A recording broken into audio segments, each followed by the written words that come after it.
کی ہوتی ہے، گرمی کا دن لمبا ہوتا ہے، تو اس کا مطلب یہ ہوا کہ کبھی تو 4 گھنٹے ادھر بڑھ جاتے ہیں، کبھی تو 4 گھنٹے ادھر بڑھ جاتے ہیں. یعنی مثال کے طور پر اگر آپ برابر سے بھی مان کے چلیے تو 12 گھنٹے کا دن اور 12 گھنٹے کی رات ہوتی ہے. اب کم زیادہ کا معاملہ الگ ہے، تو 12 گھنٹے کی رات ہوتی ہے. لیکن اللہ کیا کرے، وہ رات کے جس رات میں ہم نے قرآن نازل کیا، وہ ایک رات، دن کا تذکرہ نہیں، رات، وہ رات جو ہے وہ 1000 مہینوں سے افضل ہے.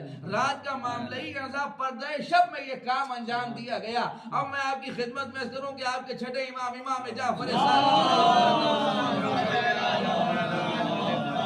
کیا ارشاد فرما رہے ہیں؟ آپ ارشاد فرما رہے ہیں کہ یہاں پر لیلۃ القدر کا معاملہ یہ کہ لیل سے مراد ہے ذات گرامی جناب سید عالم.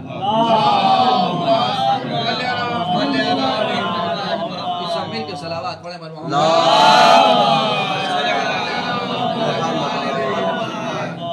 لیل سے مراد ہے ذات گرامی جناب سید عالم، اور قدر سے مراد ہے خداوند عالم کی ذات. تو لیلۃ القدر کا مطلب لیل سے مراد فاطمہ، قدر سے مراد خداوند عالم کی ذات.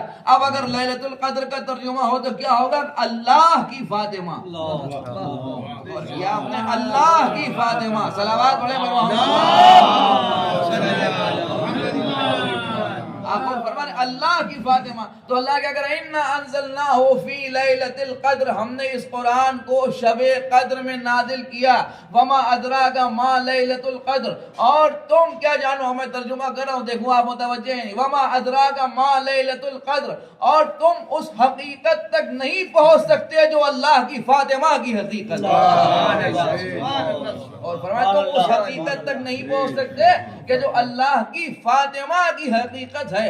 اور اگر تم سمجھنا چاہو تو سمجھ لو کہ وہ ایک رات کہ جس کی حقیقت کو فاطمہ کہتے ہیں 1000 مہینوں سے افضل ہے، 1000 مہینوں سے افضل ہے. اب جملہ عرض کر رہا ہوں، اے بھائی سمجھنے کی بات ہے کہ وہ ایک رات کہ جس کی حقیقت کو فاطمہ کہتے ہیں، 1000 مہینے مل کے جب اس بات کی اس رات کی برابری نہیں کر سکتے تو وہ خود فاطمہ کے جو اس حقیقت شب قدر کو کہتے ہیں کائنات کی ذات و ذات کی برابری کر رہا ہے. صلوات پڑھے بر محمد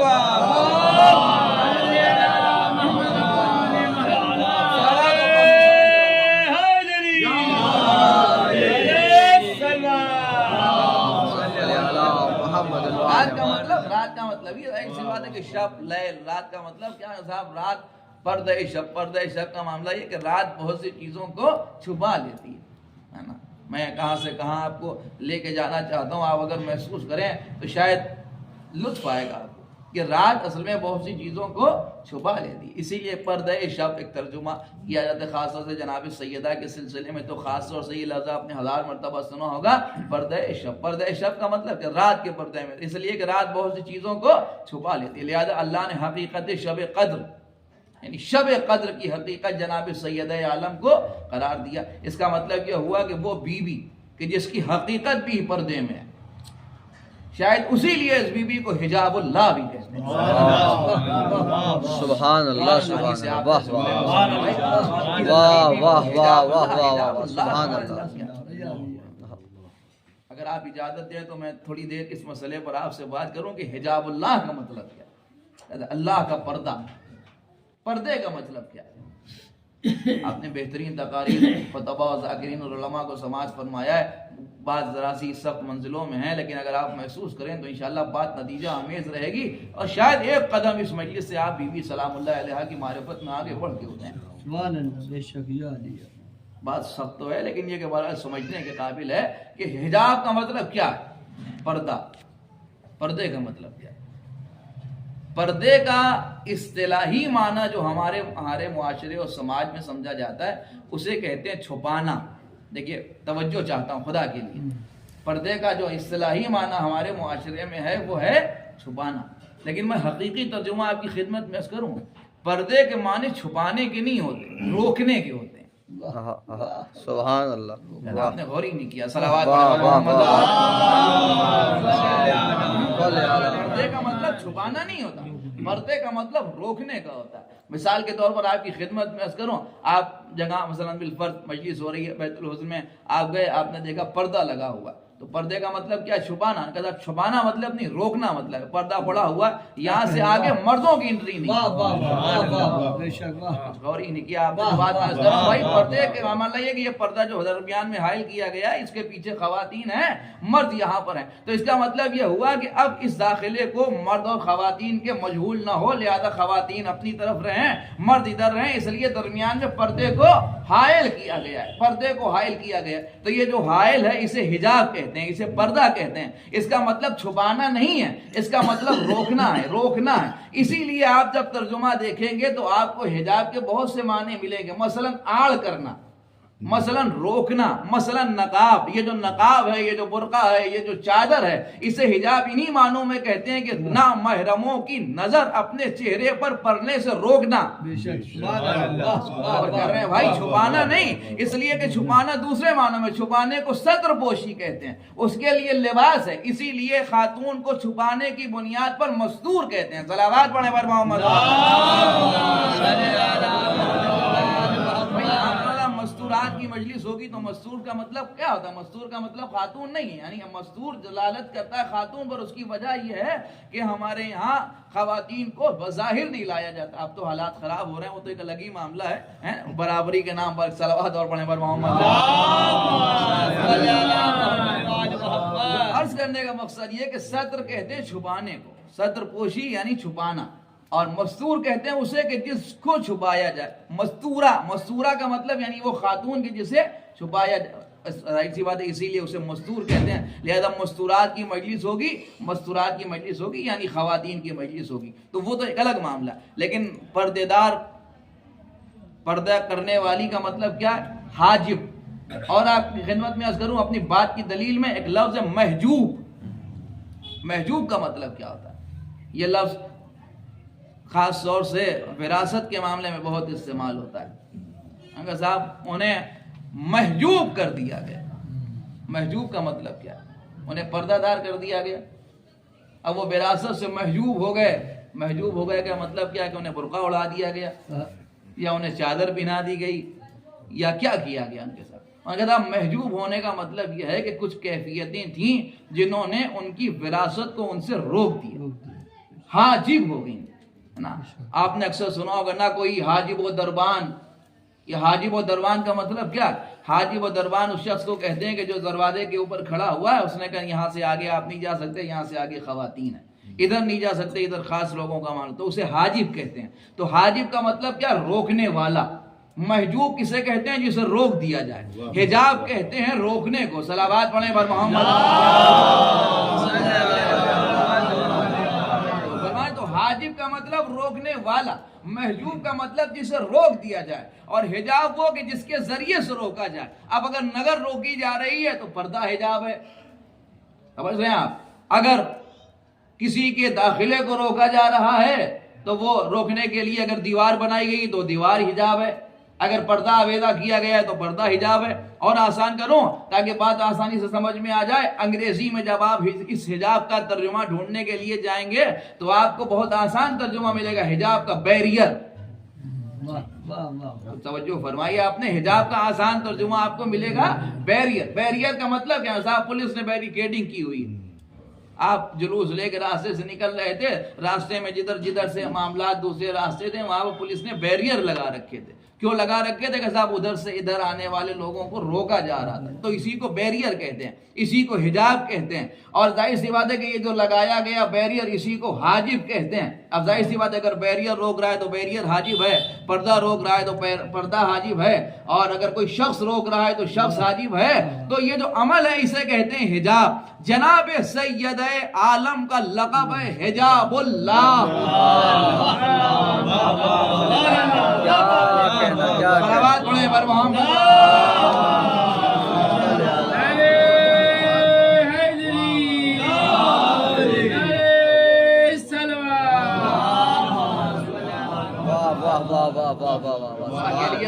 توجہ فرمائیں وہ سب مشکل ہے منزل ہے لیکن بہرحال اگر آپ محسوس کر دیں گے کہ جناب سیدہ کا لقب ہے حجاب اللہ اب آپ آسان زبان میں ترجمہ کریں تو حجاب اللہ یعنی اللہ کا پردہ لیکن پردے کا مطلب یہ کہ پردے کا مطلب چھپانا نہیں پردے کا مطلب روکنا اب سوال یہ پیدا ہوتا ہے کس کو روکنا کب روکنا کہاں روکنا کتنا روکنا. صلوات پڑھیں پر محمد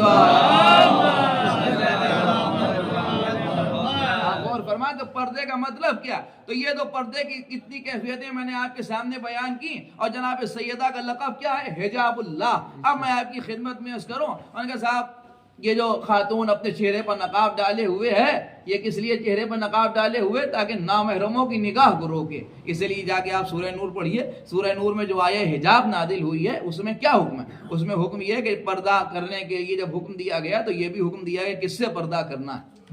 لیکن یہ بھی بیان کیا ہے کہ اس سے پردہ نہیں کرنا. یعنی جو محرم ہے ان سے پردہ نہیں کرنا ہے, جو نامحرم ہے ان سے پردہ کرنا ہے. تو اس کا مطلب یہ ہوا کہ ہر آدمی کی نظر نہیں روکی جائے گی. نظر اس کی روکی جائے گی کہ جو محرم نہیں ہے. کچھ غور فرما رہے ہیں آپ؟ جو بات میں آپ کی خدمت میں عرض کر رہا ہوں کہ اس کی نگاہ روکی جائے گی کہ جو محرم نہیں ہے. نامحرم کی نگاہ روکنے کے لیے چہرے پر پردہ آویزہ کیا جاتا ہے.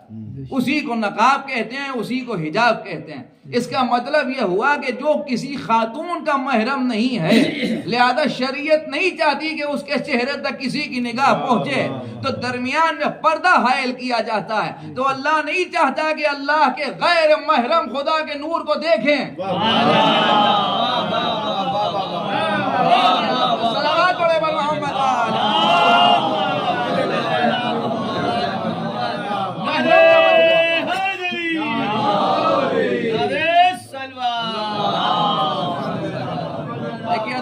اگر میں محرم پر بات کرنے لگا تو بات اسی طرف نکل جائے گی. انشاءاللہ کبھی موقع ملا تو اس پر بات کریں گے. تو محرم کا مطلب کیا؟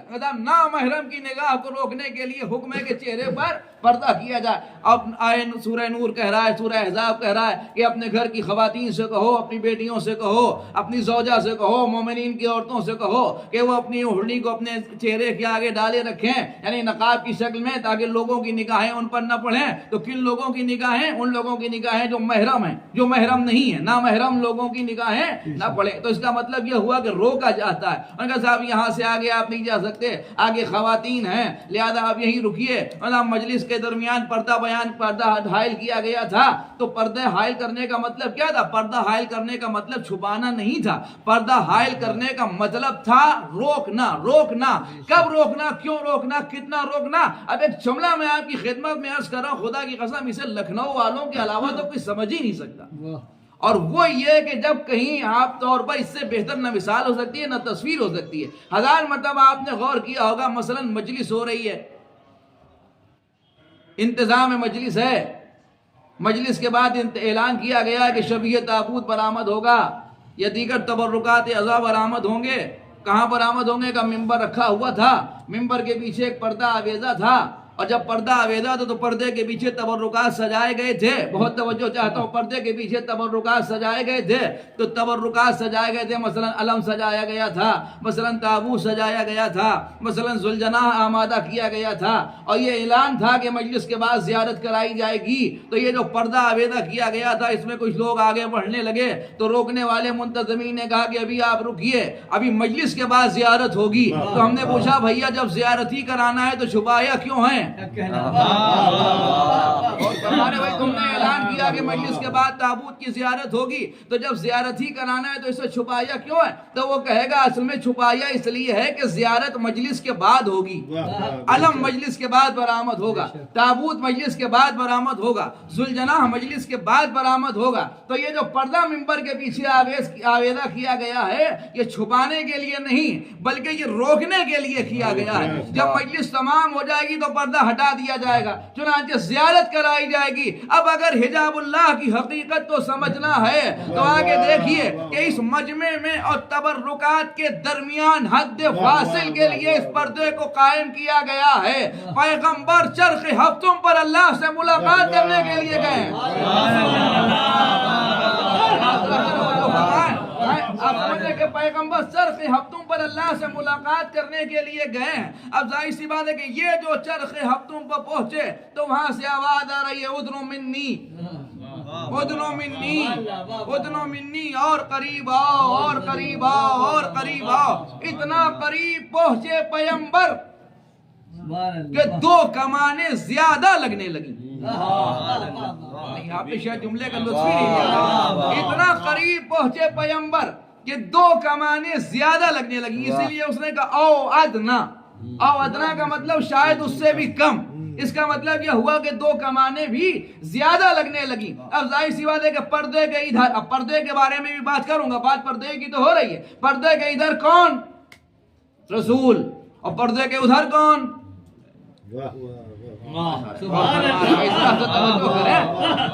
پردے کے ادھر کون؟ کون؟ سبحان اللہ. واہ شاید سخت منزل آ گئی. توجہ فرمائیں خدا کے لیے، تھوڑا سا توجہ فرمائیں. پردے کے ادھر کون؟ اگر آپ کہیں اللہ تو میں کہوں کہ اگر ادھر ہے تو پھر ادھر کون؟ اس لیے کہ اگر ادھر کہا گیا تو اس کا مطلب یہ ہوا کہ یہ اشارہ ہے. اشارے کا معاملہ یہ کہ خدا کو اشارے کے ذریعے نہیں سمجھایا جا سکتا، لہذا پردے کے ادھر کا معاملہ نہیں ہے. بات سمجھنے کی یہ ہے کہ جو پردہ درمیان میں ہے اس پر تو بعد میں بات ہوگی. پہلے سوال یہ پیدا ہوتا ہے کہ پردے کے ادھر تو رسول ہیں، یہ تو طے. پردے کے ادھر کون ہے؟ نہیں غور کیا آپ نے ذرا فرمایا کہ بھائی پردے کے ادھر کون ہے؟ ابھی نہیں معلوم. یہی تو معاملہ ہے نا، یہ منبر کے پیچھے پردہ حائل اسی لیے کیا گیا کہ ابھی مجلس سے پہلے نہیں معلوم ہو کہ پیچھے کیا ہے. جب ضرورت سمجھی جائے گی تو پردہ ہٹایا جائے گا. یہاں پیغمبر معراج میں تشریف لے گئے، ادنوں منی کی آوازیں آ رہی ہیں، دو کمانوں سے کم کا فاصلہ رہ گیا، لیکن پیغمبر نے فرمایا کہ مجھ سے اللہ نے باتیں کی. مجھ سے اللہ نے باتیں کی. کیسے باتیں کی؟ کیا سنتے ہیں آپ؟ مولا علی کے لہجے میں باتیں کی. لیکن میں آپ کی خدمت میں عرض کروں، روایت کیا کہتی ہے؟ لہجے کا تذکرہ نہیں. اگر محسوس کیا تو اس نزاکت اور اس لفظ کی گہرائی کو محسوس کیا تو انشاءاللہ خاموش ہی رہیں گے. اس نے پیغمبر نے فرمایا کہ اللہ نے مجھ سے باتیں کی لغت علی ابن ابی طالب.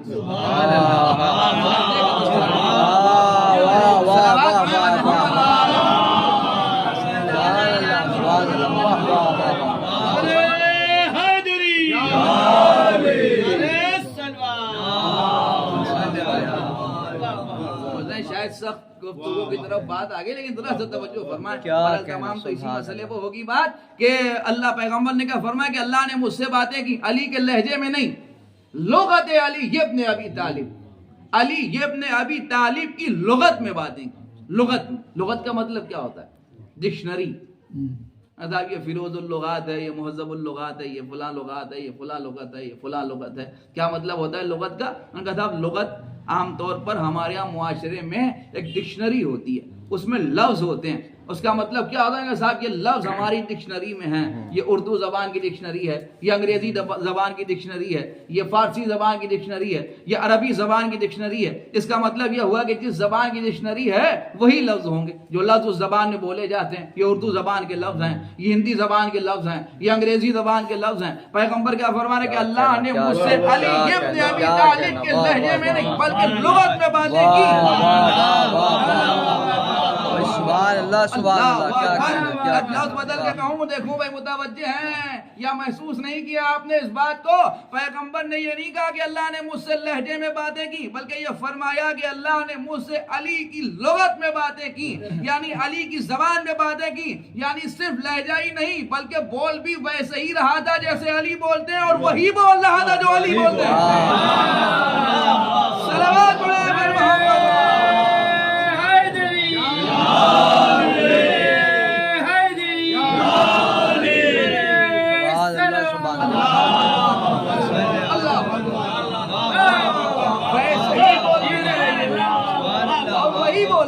ویسے ہی بولنے میں اور وہی بولنے میں فرق ہے. کیا فرق ہے؟ میں آپ کی خدمت میں عرض کرتا ہوں کیا فرق ہے ویسے ہی اور وہی بولنے میں. مثلا عام طور پر اکثر ایسا ہوتا ہے کہ صاحب آپ کا لہجہ فلاں سے ملتا ہے، ہوتا ہی نہیں ہوتا ہے. فلاں صاحب کی طرح بولتے ہیں، فلاں صاحب کی طرح پڑھتے ہیں. تو یہ طرح پڑھتے کا معاملہ سمجھتے ہیں؟ طرح پڑھتے کا معاملہ یہ کہ ان کا لہجہ ملتا ہے، ان کا نہج ملتا ہے، ان کا انداز ملتا ہے. یہ ساری باتیں سمجھ میں آتی ہیں. لیکن فلاں صاحب کا کلام پڑھتے ہیں. توجہ فرما رہے ہیں؟ مثلا مختار بھائی شعر کہتے ہیں اور ہم کوئی دوسرا جو ہے مثلا شاعر ہے وہ بالفرض پڑھتا ہے تو اس کے پڑھنے میں مختار صاحب کا لہجہ ظاہر ہوتا ہے. تو اگر کوئی دور سے لاؤڈ اسپیکر پر سن رہا ہے تو اس نے کہا لگا کہ مختار بھائی پڑھ رہے ہیں، تو مختار بھائی نہیں پڑھ رہے ہیں، اصل میں مختار بھائی کی طرح کوئی اور پڑھ رہا ہے۔ اب ظاہر سی بات ہے مثلا ہمارے عمار بھائی پڑھتے نہیں لیکن بالفرض پڑھے ہیں، تو ظاہر سی بات ہے کہ اگر اولاد میں باپ کا لہجہ نہیں آئے گا تو کس میں آئے گا، تو یہ پڑھ رہے ہیں تو دور سے لگا کہ مختار بھائی پڑھ رہے ہیں، تو معلوم یہ ہوا کہ مختار بھائی نہیں پڑھ رہے ہیں، عمار صاحب پڑھ رہے ہیں۔ اب عمار صاحب شعر پڑھ رہے ہیں اور لوگوں کو لگ رہا ہے کہ مختار صاحب پڑھ رہے ہیں، لیکن یہ اپنا کلام پڑھ رہے ہیں، تو ظاہر سی بات ہے کہ یہ اپنا کلام پڑھ رہے ہیں تو لہجہ تو ملے گا مگر کلام نہیں ملے گا۔ لیکن اگر یہ کلام بھی مختار بھائی کا ہی پڑھنے لگے تو اس کا مطلب یہ ہوا کہ لہجہ بھی مل رہا ہے اور کلام بھی مل رہا ہے، اس کا مطلب یہ ہوا کہ ویسے ہی پڑھ رہے ہیں جیسے وہ پڑھتے ہیں اور وہی پڑھ رہے ہیں کہ جو وہ پڑھتے ہیں۔ اس سے آسان میرے پاس سمجھانے کے لیے نہیں، ویسے ہی پڑھ رہے ہیں جیسے وہ پڑھتے ہیں اور وہی پڑھ رہے ہیں کہ جیسے وہ پڑھتے ہیں۔ تو اگر صرف بات لہجے تک ہوتی تو ہم یہ سمجھتے ہیں کہ اللہ ویسے بول رہا تھا جیسے مولا علی بولتے ہیں، لیکن پیغمبر نے کہا کہ بے لغت علی ابن ابی طالب، علی کی لغت میں باتیں کی۔ اس کا مطلب یہ ہوا کہ اللہ نے پیغمبر کے سامنے لفظ بھی وہی استعمال کیے جو اپنی گفتگو میں علی استعمال کرتے۔ صلوات پڑھیں بر محمد۔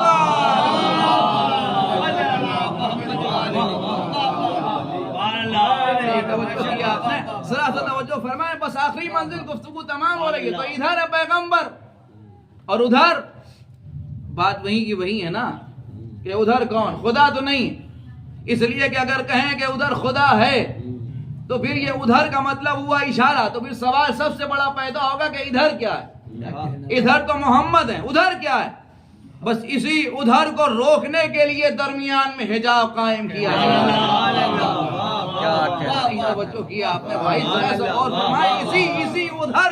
اسی ادھر کے سوال کو روکنے کے لیے حجاب درمیان میں قائم کیا گیا۔ اسی حجاب کی حقیقت کو فاطمہ کہتے ہیں۔ یہ جو حجاب اللہ کی حقیقت ہے وہ یہی فاطمہ ہے۔ اس کا مطلب یہ ہوا کہ ادھر کیا ہے یہ ہر آدمی نہیں سمجھ سکتا، اگر سمجھ سکتا ہوتا تو پیغمبر نہ پوچھتے تو بول رہا ہے یا علی بول رہے ہیں۔ صلوات پڑھیں بر محمد۔ یہ ہے وما ادراک ما لیلۃ القدر، تم نہیں جانتے کہ حقیقت شب قدر کیا ہے۔ اس کا مطلب یہ ہوا کہ ادھر وہ جو پردے کے پیچھے کی حقیقتیں ہیں اور جو پردے کے ادھر کی کائنات ہے، اس پردے کی حقیقت کے پیچھے کے اسرار اور رموز کو قدر حیثیت تک روکے رکھنے کے لیے ایک پردہ حائل کیا گیا ہے۔ اسی کو حجاب نور کہتے ہیں۔ ظاہر میں حجاب نور ہے، حقیقت میں فاطمہ زہرا۔ صلوات پڑھیں بر محمد۔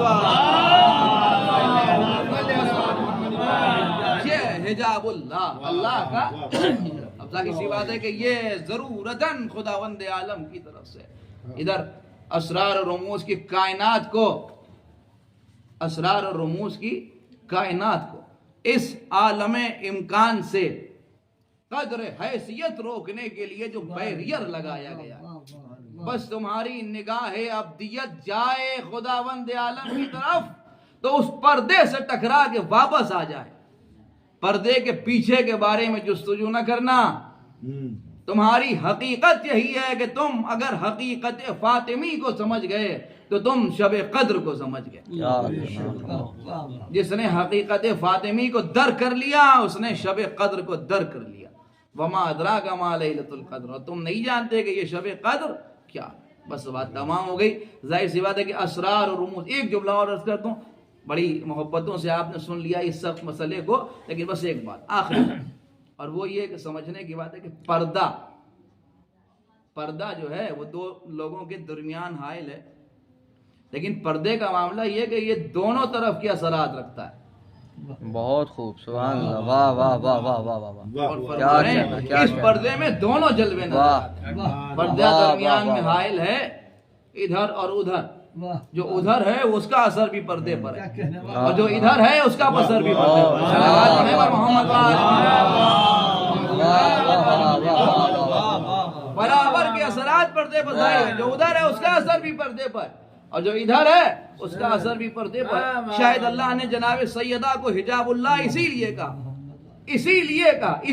کہا کہ یہ فاطمہ ہیں. جب پردے کی حیثیت سے حائل ہوں تو اگر ادھر سے دیکھیے تو الہی جلوے نظر آنے لگیں. یعنی اگر بات ہو تو اللہ اپنی نشانی کہہ کے خطاب کرے اور دنیا میں ظاہر ہو تو انسیائے ہورا کہہ کے خطاب کرے. صلوات پڑھیں بر محمد. یہ حجاب اللہ، اللہ کا پردہ. بس عزیزوں بات تمام ہو گئی. یہ وہ دن ہے کہ ان دنوں میں اللہ کے پردے کی عظمت کو تار تار یہ ہم نہیں کہہ رہے ہیں، یہ معصوم کی زبان سے جاری ہوا فقرہ ہے کہ واللہ حجاب اللہ کی عظمت کو تار تار. وہ بی بی کے جو اسرار رموز الوہیت کو اپنے سینے میں، اپنے قلب میں، اپنے وجود میں سمیٹے ہوئے تھی، اس بی بی کو بھرے دربار میں ایک جملہ کہوں، اہل زبان تشریف فرمائیں، شعراء بھی بیٹھے ہوئے ہیں، اگر محسوس کر لیا یقین جانیے رونے کے لیے پوری زندگی کافی ہوگا کہ وہ جو اللہ کا حجاب تھی اسے اس کی میراث سے محجوب کر دیا.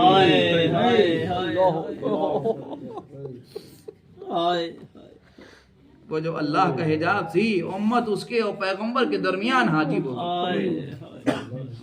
رسول اللہ کا حق فاطمہ تک نہیں پہنچا. بس عزیزوں آپ آمادہ بگیریا ہو گئے. ظاہر ہے کہ یہ مجلس منعقد ہی اسی لیے ہوئی ہے کہ آپ روئیں گے، کیا کریں، آنسو بہائیں. مسلسل مجالس کا سلسلہ جاری ہے. اس پہلو شکستہ کا ماتم ہے کہ جس کے پہلو پر جو دروازہ گرایا گیا تو پسلیاں شکستہ. مجالس کا آغاز ہو چکا ہے. آپ حضرات مسلسل مجلسوں میں شرکت کر رہے ہیں، رو رہے ہیں، اور کل بھی یہاں کے بعد کل بھی آغا باقر کے امام باڑے میں مجلس ہوگی 7:30 بجے، اور ابھی یہاں کے بعد شبیہ بیت الحزن میں مسلسل آج و کل اور پرسوں صبح بھی مجلس کا اہتمام کیا گیا ہے. آپ مجالس میں شرکت فرمائیں گے. کل آغا باقر کی مجلس کے بعد سید صاحب کے عطا خانے باغ مکہ میں بھی مجلس ہوگی. آپ حضرات اس میں بھی شرکت فرمائیں. مسلسل مجالس میں آپ شرکت کریں اور روئیں اور گریہ کریں اور آنسو بہائیں. لیکن میں اس وقت آپ کو کوئی سخت روایت نہیں سنانا چاہتا، صرف ایک بات کی طرف اشارہ کروں کہ یوں تو صرف یہی رونے کے لیے کافی ہے کہ 18 برس کے سن میں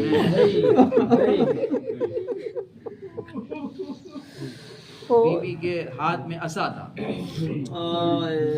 کمر قصیدہ تھی، بال سفید ہو چکے تھے.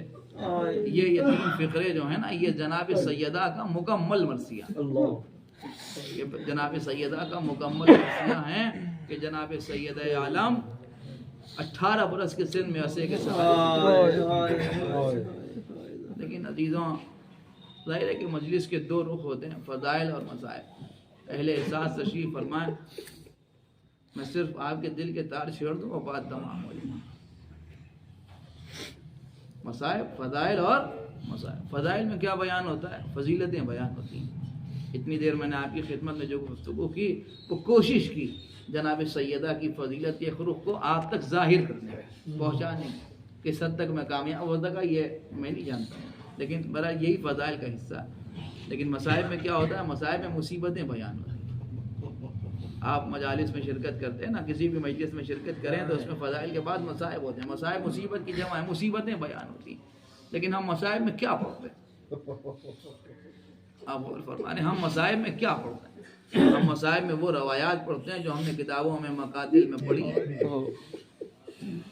یا کسی ذاکر کا، کسی پرانے خطیب کا کوئی جملہ وہ فضائل مصائب میں جو بیان کرتا ہے وہ دہرا دیتے ہیں تو مومنین رونے لگتے ہیں، گریہ کرتے ہیں، آنسو آتے ہیں. لیکن کبھی آپ نے غور کیا یہ جو مصائب آتے ہیں اس کا ماخذ کیا ہے؟ یہ جو مصائب ہم بیان کرتے ہیں یعنی جسے آپ سن کے روتے ہیں، یہ کہاں سے آتے ہیں؟ اس کے 2 مصدر ہیں. ایک مصدر یہ کہ جو منظر راوی نے دیکھا وہ بیان کیا، مثلا کربلا کے میدان میں راوی کہتا ہے میں نے یہ دیکھا، راوی کہتا ہے میں نے دیکھا، آپ نے 1000 مرتبہ سنا ہے، راوی کا اعلان کرتا ہے کہ یہ ہوا، راوی کہتا ہے ہم نے دیکھا کہ حسین صبح عاشور جب نکلے تو ان کا چہرہ جو تھا چمک رہا تھا، لیکن وہ کہتا ہے کہ ہم نے عصر کے وقت جب دیکھا تو حسین کی کمر جھکی ہوئی۔ تو آپ رونے لگتے ہیں، کیوں رونے لگتے ہیں؟ کہ یہ روایت ہے، مصیبت ہے امام حسین کی، لیکن کس نے بیان کی؟ راوی نے دیکھا تو یہ بیان، راوی نے دیکھا کہ حسین کی کمر جھکی ہوئی، راوی نے دیکھا کہ علی اکبر کے سینے میں برشی کے، راوی نے دیکھا کہ عباس کے بازو دریا کے کنارے پر۔ یہ سارے مصدر کہاں سے بیان ہوتے ہیں؟ وہ جو راوی نے دیکھا اسے کتابوں میں لکھا، جو کتابوں میں لکھا ہم اسے سناتے ہیں، اسے بیان کرتے ہیں اور لوگ رونے لگتے ہیں۔ ایک مصدر اور ہے، اور وہ مصدر کیا ہے؟ جسے آپ مرثیہ کہتے ہیں۔ وہ مرثیہ کیا ہے؟ کہ صاحب مصیبت خود بیان کرے گا۔ مثلا جناب امام حسین کا جملہ انا قتیل لبرا، میں وہ ہوں جسے رلا رلا کے مارا گیا۔ اب یہ راوی نے نہیں دیکھا، یہ راوی نے امام حسین کی زبانی سنا، وہ کہتا ہے کہ میں نے سنا کہ امام نے کہا کہ انا قتیل لبرا، میں وہ ہوں جسے رلا رلا کے مارا گیا۔ اس کا مطلب یہ ہوا کہ ایک مصائب کا طریقہ یہ ہے کہ راوی دیکھے، دوسرے روایت کا طریقہ یہ ہے کہ صاحب مصیبت خود بیان کرے کہ اس پر کیا مصیبت پڑی۔ اب میں آپ کو اتنی دیر کے بعد جملہ سناؤں، اصل میں ہمیں نہیں معلوم کہ فاطمہ کے مصائب، ہمیں نہیں معلوم سیدہ کے مصائب کیا ہیں، اس لیے کہ مصدر مصائب کے دو ہی ہیں، یا وہ جو راوی دیکھے یا وہ جو صاحب مصیبت بیان کرے۔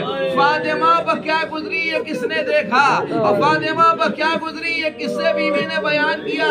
ہم تو یہ تھا کہ سب سے زیادہ علی کو بیان کرتی، انہی کو خبر نہیں تھی کہ پہلو شکستہ ہو گیا۔ یہ خبر تو امیر المومنین کو اس وقت ہوئی کہ جب علی نے دیکھا کہ بی بی کی پسلیاں ٹوٹ چکی ہیں۔ اس کا مطلب یہ ہوا کہ بہت سی مصیبت کے ایسے پہلو سیدہ کے ساتھ رہ گئے جس کا ہمیں علم نہیں ہے، ہمیں نہیں معلوم کہ بی بی پر کتنی مصیبتیں پڑی۔ بس یوں سمجھ لیجئے کہ وہ ایک مرثیہ ہے جو عجب فقرے ادا کیے بی بی نے، صحبت علیہ مصائب، اے بابا آپ کے بعد مجھ کو وہ مصیبتیں پڑی جو اگر دن پہ پڑتی تو رات میں تبدیل ہو جاتا ہے۔ بس عزیزو آپ رو رہے ہیں، آپ کی آوازیں بلند ہیں، دو جملے اور سن لیجئے بات تمام ہو جائے۔